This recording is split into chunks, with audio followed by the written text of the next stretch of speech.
आज हमारे home department की ओर से एक विशेष जो चर्चा करके एक बात तय की गई है कि हमारे पुलिस कर्मियों का भी आखिर कुछ वर्षों के बाद उनकी जो सुविधाएं हैं, उनके जो भत्ते हैं, उसमें बढ़ोतरी करनी चाहिए। तो मैंने अभी हमारे डीजीपी साहब और हमारे होम सेक्रेटरी और फाइनेंस डिपार्टमेंट के साथ बैठ करके जो तय किया है उसकी मैं जानकारी आपको देता हूं। सबसे पहले तो हमारी जो राशन मनी है, इस राशन मनी को डाइट मनी कहा जाएगा। उस डाइट मनी के हिसाब से फिर हमारा वर्दी भत्ता है, किट मेंटेनेंस है, उसका जो अलाउंस है, और कमांडो की भी जो डाइट है, इस डाइट को प्राय सब जगह हमने 2.5 गुना उसकी बढ़ोतरी की है।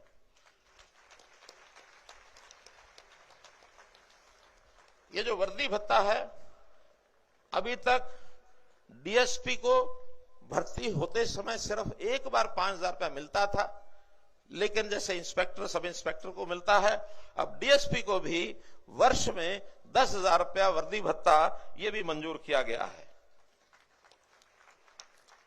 इसी तरह कन्वेंस अलाउंस, ये कांस्टेबल हेड कांस्टेबल को जो 120 रुपया मासिक मिलता था, वो अब 720 रुपया मासिक अर्थात 6 गुना उसको हमने किया है। एएसआई, एसआई और इंस्पेक्टर, इनका जो है 1,000 रुपया मासिक ये भत्ता किया गया है। इसी प्रकार जो हमारे पुलिस प्रशिक्षण केंद्र है, इसमें जो कार्यरत स्टाफ है, यहां मेहनत थोड़ी ज्यादा होती है, तो इस नाते से इनको एक विशेष भत्ता बेसिक पे पर 20%, ये इनको अतिरिक्त राशि जो है इस प्रशिक्षण स्टाफ को यहां मिला करेगी।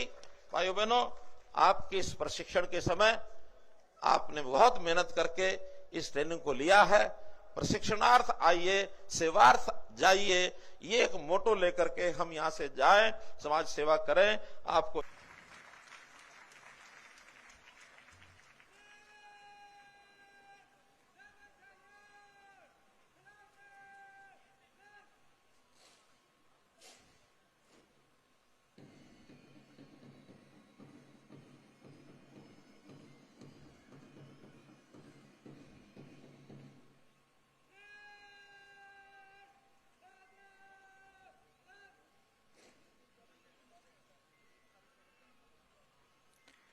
Parade commander PSI Sachin Kumar मुख्य अतिथि महोदय को परेड का निरीक्षण करने के लिए आमंत्रित करने हेतु मंच के सामने पहुंच रहे हैं। बैच में सर्वश्रेष्ठ प्रदर्शन करने वाले प्रशिक्षणार्थी को परेड कमांडर का दायित्व सौंपा जाता है।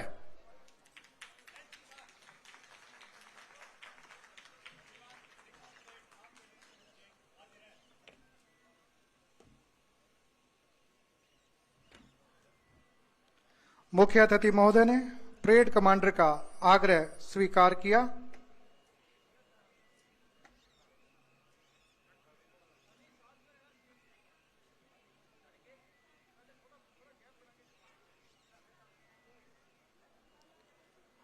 और अब 5,192 जवान और 25 जुलाई को, जिसमें 400 सब इंस्पेक्टर अपना प्रशिक्षण पूरा कर प्रदेश पुलिस का हिस्सा बने थे, उसमें भी मुझे शामिल होने का मौका मिला था।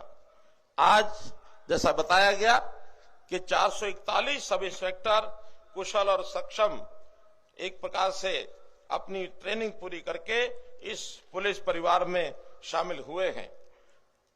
इन 441 सब इंस्पेक्टर में खुशी की बात है कि 61 बेटियां भी शामिल हैं, और जो प्रतिशत 2014 में पुलिस में महिलाओं का, बेटियों का मात्र 3% था, जो अभी 10% हो गया है।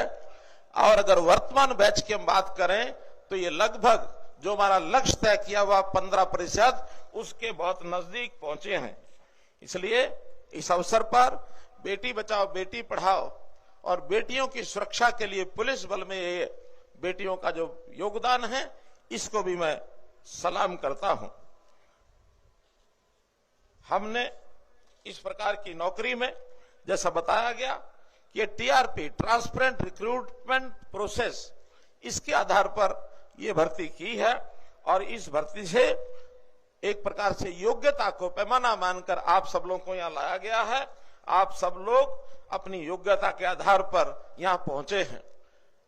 अभी प्रथम, द्वितीय और तृतीय जिन जवानों को पुरस्कार मिला है वो भी विशेष बधाई के पात्र हैं। भाइयों बहनों, मैं आज के इस दीक्षा समारोह को, इस अकादमी का दीक्षा समारोह तो मान सकता हूं, लेकिन एक अकादमी इस अकादमी से अलग भी है और वो है इस अकादमी की गेट के बाहर समाज की अकादमी। जब हम समाज में जाएंगे तो वास्तव में हमारी दीक्षा का परिणाम वहां देखने को मिलेगा कि हमने किस प्रकार के यहां प्रशिक्षण लिया है। प्रशिक्षण एक निश्चित अवधि का एक कार्यक्रम होता है, लेकिन इसके बाद का जो समाज के अंदर जाकर के काम है वो हमारे जीवन पर्यंत, हमारे सर्विस के आखिरी दिन तक, बल्कि उसके बाद भी जब हम सेवानिवृत्ति प्राप्त करते हैं तो इस प्रकार के जो हमने यहाँ ट्रेनिंग ली है उसके आधार पर वो काम होता है। हमने यहाँ नौकरी की है, नौकरी रोजगार के लिए होती है और रोजगार एक औपचारिक जीवन का एक काम होता है। उस काम के अनुसार एक निश्चित औपचारिकता में हम काम करते हैं, लेकिन ये नौकरी एक काम ना मान करके हम लोग जिस प्रकार का दायित्व हमको मिल रहा है उसको इसको काम न माने बल्कि एक सेवा माने। और सेवा हमेशा किसी मजबूरी में नहीं की जाती, कोई औपचारिकता नहीं होती, बल्कि ये स्वेच्छा से की जाती है। तो हमने स्वेच्छा से जो पुलिस का ये काम अपने जिम्मे लिया है, ये सेवा करना वास्तव में एक आसान काम नहीं, बहुत कठिन काम होता है। काम के नाते तो हमारी घड़ी वो हमको चलाती है। सुबह एक निश्चित समय पर हम अपने ऑफिस पहुंचते हैं और शाम को 5 बजे 8 घंटे की नौकरी पूरी करने के बाद हम वापस जाते हैं। लेकिन हमने जो दायित्व लिया है, पुलिस का दायित्व, इसकी कोई घड़ी नहीं है।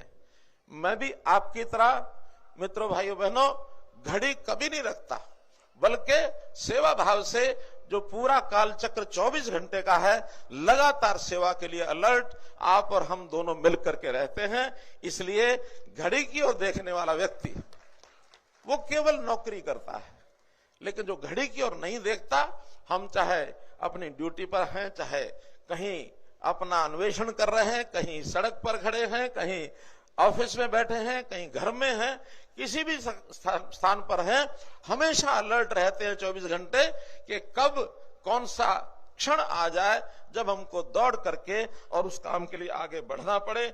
इसलिए भाइयों बहनों, हम जो काम जिम्मे हमने लिया है ये एक प्रकार से हमारे सम्मान के साथ भी जुड़ा है, क्योंकि पुलिस का जो काम है वो केवल, जैसा मैंने बताया, रोजगार नहीं, हमारा सम्मान और हमारे देश के प्रति सेवा, उसका सम्मान। जब हम अच्छा काम करते हैं तो हमेशा अपनी वर्दी का, इसका सम्मान बढ़ाते हैं, अपने पुलिस बल का ये सम्मान बढ़ाते हैं, और हमारे कंधे पर जो एक बैज लगा है उस बैज का सम्मान बढ़ाते हैं। और हमारी सांघिक सामूहिक जिम्मेदारी कई बार तो देखने को मिलती है। मान लो हमारे से कोई कमी हो जाए, गलती हो जाए, बाकी जगह पर तो व्यक्ति का नाम लेकर के बोल देते हैं कि अमुक अधिकारी ने ये गलती की है, कमी रह गई है, शायद उसको ऊंचा नीचा बात कहते हैं। लेकिन जब हमसे कोई गलती हो जाए तो हमारा नाम या हमारा पद की बजाय पुलिस के ऊपर ताना कसते हैं कि पुलिस ने गलती की है, पुलिस तो होती ही ऐसी है। इसलिए हम में से एक भी व्यक्ति यदि अपनी काम में न्यूनता छोड़ता है तो हमारे पूरे वर्ग को ये बदनाम करता है। तो मेरी वर्दी का मान बढ़े, मेरे काम का मान बढ़े, मेरी पुलिस का मान बढ़े, इसलिए हमको हमेशा अपने दायित्व को सेवा के भाव से निर्वाह करना होता है। हमारे हाथ में एक डंडा होता है, हमारे कंधे पर बैज होता है, ये दो निशानी पुलिस की मानी जाती है। लेकिन वजन तोलेंगे तो डंडे का वजन ज्यादा है, लेकिन अनुभव करेंगे तो हमारे ऊपर जो दायित्व है, हमारे जो बैज का वजन हमारे लिए ज्यादा है। इसलिए बैज का सम्मान ये हमारे लिए बहुत ही जरूरी है। भाइयों बहनों, पुलिस को जैसा डीजीपी साहब बता रहे थे, हमने हर प्रकार से उसकी आधुनिकता को, उसके लिए जितनी व्यवस्थाएं हैं उनको बनाने के लिए सब काम किया है।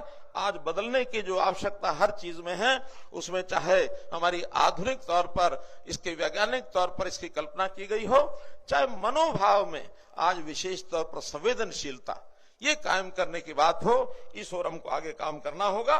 और विशेष तौर पर समाज में भिन्न भिन्न वर्ग हैं, कोई उच्च श्रेणी का वर्ग है, कोई मध्यम श्रेणी का वर्ग है, और एक श्रेणी ऐसी जो जिसको हम अंत्योदय कहते हैं, जो बिल्कुल नीचे खड़ी है, किन्हीं कारणों से पिछड़ गई है।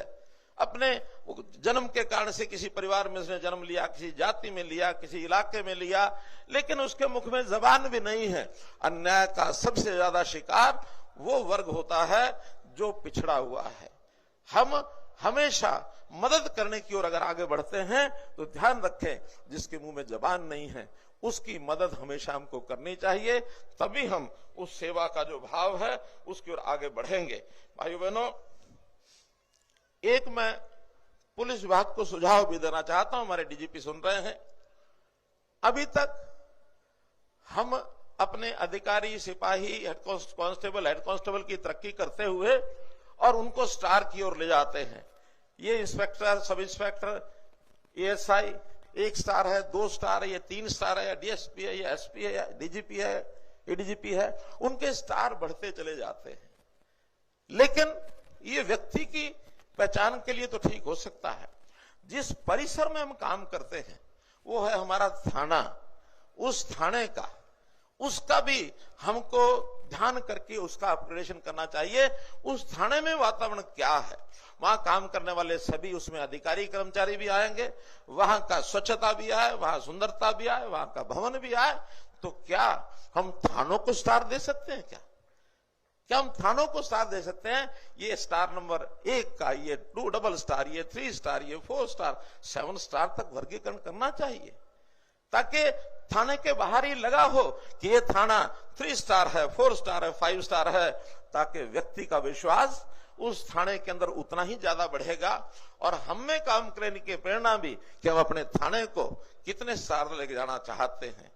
ये वर्गीकरण वैसे तो कहीं ना कहीं मुझे आभास होता है आज भी कुछ थानों का बना हुआ है, उसमें भी कौन सा थाना कैसा है, कहां की नियुक्ति की चाह ज्यादा है, आप सब समझ गए होंगे। लेकिन उस तरफ नहीं जाना चाहिए। हम लोगों को हमेशा, जैसा मैंने बताया, सेवा का भाव ये मन में यदि लेके चलेंगे, हमको समाज को भी ठीक करना है, अपने सिस्टम को भी ठीक करना है। सिस्टम में बहुत खामियां पहले की जो हैं, वो खामियां ध्यान करनी है कि कहीं समाज की खामियां न बढ़ जाएं, हमारे वर्ग की, हमारे पुलिस की खामियां अगर कोई हैं वो हमको छू न जाए।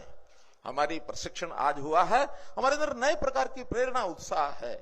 हमेशा नया जो व्यक्ति होता है वो एक बहुत ही उत्साह के साथ आगे बढ़ता है। हमारे आईपीएस ये जब ट्रेनिंग लेकर के आते हैं, एक बहुत अच्छा सोच लेकर के आते हैं, ऐसी सोच हमारे इस प्रशिक्षण में मिलती है। लेकिन कई बार वातावरण में हम दूसरों को बदलना चाहते हैं, कई बार हम बदल करके आ जाते हैं। मैंने पिछली बार परेड में कहानी सुनाई थी छोटी, आपको भी सुनाना चाहूंगा। एक किसान, उसकी भैंस को अफारा हो गया। अफारा हुआ तो पशुओं के डॉक्टर के पास गया कि भैंस को अफारा हुआ, दवाई दीजिए।